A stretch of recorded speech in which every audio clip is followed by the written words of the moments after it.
Shalom, selamat pagi. Puji Tuhan, dimanapun Bapak Ibu berada, saya berdoa biar kiranya anugerah kemurahan Tuhan, perlindungan penjagaannya yang sempurna selalu ada dan menyertai hidup kita. Kita sudah belajar betapa pentingnya bertumbuh di dalam pengenalan akan Allah. Ketika kita memahami hakikat Allah yang maha kuasa, Allah yang adalah kasih, yang tidak pernah jemu, bosan mengasihi kita. Kasih setianya tidak pernah berubah. Apapun yang terjadi dalam hidup kita, kita sedang di atas atau di bawah, sedang sukses atau gagal, dalam segala keberadaan kita, ingat Allah mengasihi kita. Kasihnya selalu baru setiap pagi. Jadi selalu ada kasih yang baru yang siap dilimpahkan kepada kita. Hanya dibutuhkan pengertian bahwa Allah tidak pernah menolak siapapun. Allah tidak pernah membenci siapapun. Allah mengasihi saudara dan saya. Karena itu hari ini kita ingin kembali belajar tentang apa itu sukses yang sesungguhnya. Pengenalan kita kepada Allah itu yang membuat kita tetap kuat dan bertindak.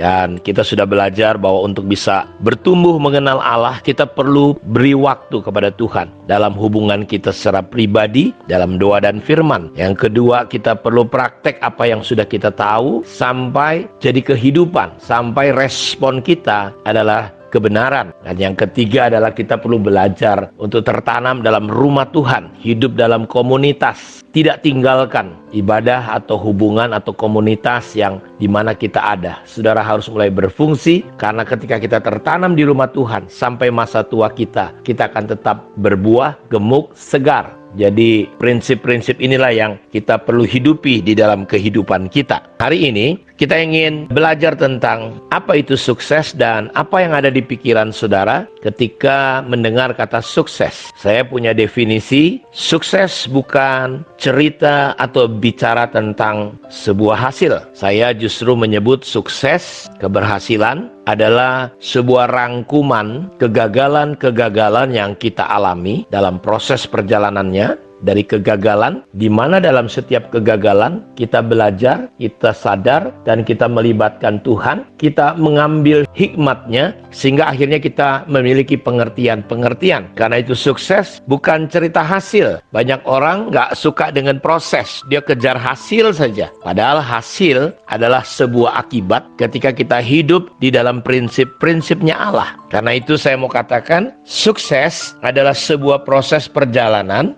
ketika kita, anak-anak Tuhan, kita semua hidup di dalam mempraktekkan atau menjalani prinsip-prinsip firman Tuhan. Sama hukum gravitasi contohnya. Dimanapun kita berada, bukan tempat posisi yang menentukan kita berhasil. Karena sukses ada punya hukum dan prinsip. Hukum gravitasi kalau kita lempar barang ke atas pasti jatuh ke bawah. Mau di Amerika, mau di Rusia, mau di Jawa, mau di Siantar, mau di Danau Toba, dimanapun kita berada. Gravitasi adalah sebuah hukum. Dimanapun hukum itu akan berlaku. Sukses juga begitu. Dia ada sebuah prinsip. Prinsip keberhasilan, dia tidak datang dengan sendirinya. Tapi dia akan datang ketika kita hidup mengikuti proses-prosesnya. Karena itu sekali lagi saya katakan, sukses atau berkat bukan sesuatu yang perlu kita kejar sampai habis waktu. Tetapi dia akan datang dengan sendirinya. Karenanya dalam Ulangan 28 ayat 1 mulai saya bacakan untuk kita semua. Jika engkau baik-baik mendengarkan suara Tuhan Allahmu dan melakukan dengan setia segala perintahnya yang kusampaikan kepadamu pada hari ini. Jadi hari ini ketika kita baik-baik mendengar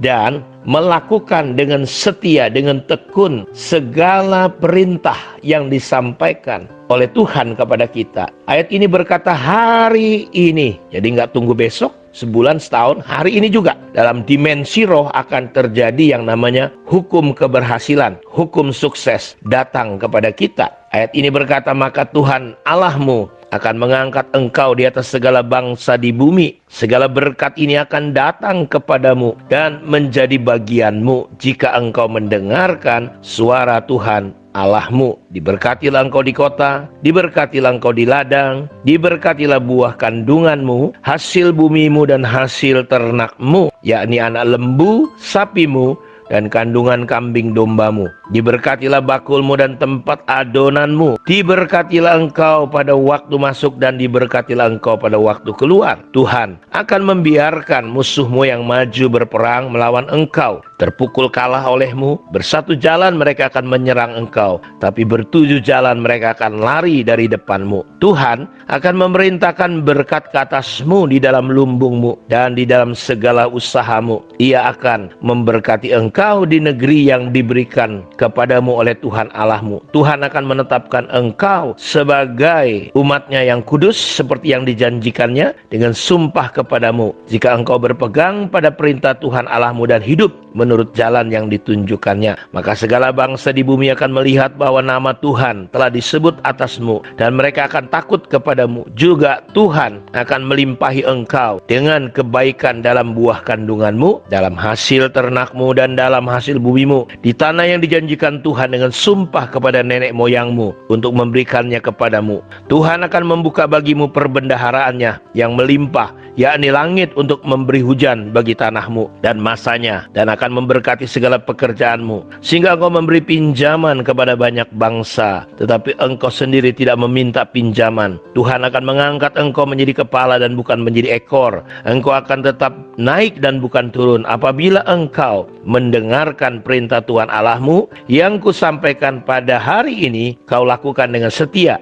Dan apabila engkau tidak menyimpang ke kanan atau ke kiri dan segala perintah yang kuberikan kepadamu pada hari ini dengan mengikuti Allah lain dan beribadah kepadanya. Berulang-ulang kita melihat kata apabila engkau mendengar dan melakukan dengan setia segala perintah, prinsip yang Tuhan berikan kepada kita. Kita akan melihat berkat itu menjadi bagian kita. Kita naik bukan turun. Kita jadi kepala bukan jadi ekor. Musuh-musuh kita akan datang bersatu jalan. Tuhan akan kacaukan bertujuh jalan. Mereka akan kocar kacir. Ladang, ternak, dimanapun kita berada, keluar masuk kita, ada perlindungan dan berkat yang selalu menyertai kita. Jadi fokus kita bukan mengejar berkat, fokus kita bukan mengejar keberhasilan. Fokus kita adalah bagaimana kita menghidupi prinsip-prinsip kebenaran firman Tuhan untuk kita praktekkan. Jadi memperkatakan, merenungkan, dan melakukan firman Tuhan merupakan sebuah prinsip hukum keberhasilan. Dan Tuhan untuk kita umatnya, saudara dan saya, kita boleh mengalami janjinya dalam keberhasilan dan keberuntungan. Seperti yang dikatakan dalam kitab Yosua 1 ayat 8. Yosua, jangan kau lupa memperkatakan kitab Taurat ini dan melakukan dengan setia segala perintah yang kusampaikan kepadamu, maka jalanmu akan beruntung dan berhasil. Kita akan melakukan apa saja dan berhasil. Mazmur 1 ayat 3 berkata bahwa ketika kita merenungkan firman, mempraktekannya, apa saja yang kita perbuatnya pasti berhasil. Karena itu fokus kita bukan kejar sukses, kejar keberhasilan, kejar berkat. Karena itu akan datang mengejar kita ketika kita belajar untuk membiarkan firman Tuhan kita renungkan, kita lakukan. Jadi firman Tuhan bagaikan sebuah benih yang kecil, tetapi di dalamnya terkandung kehidupan yang akan bertumbuh menjadi sebuah pohon yang besar. Kuat di dalam Tuhan tidak datang tiba-tiba, tetapi dia datang melalui proses yang bernama apa? Penderitaan, pergumulan, perjuangan,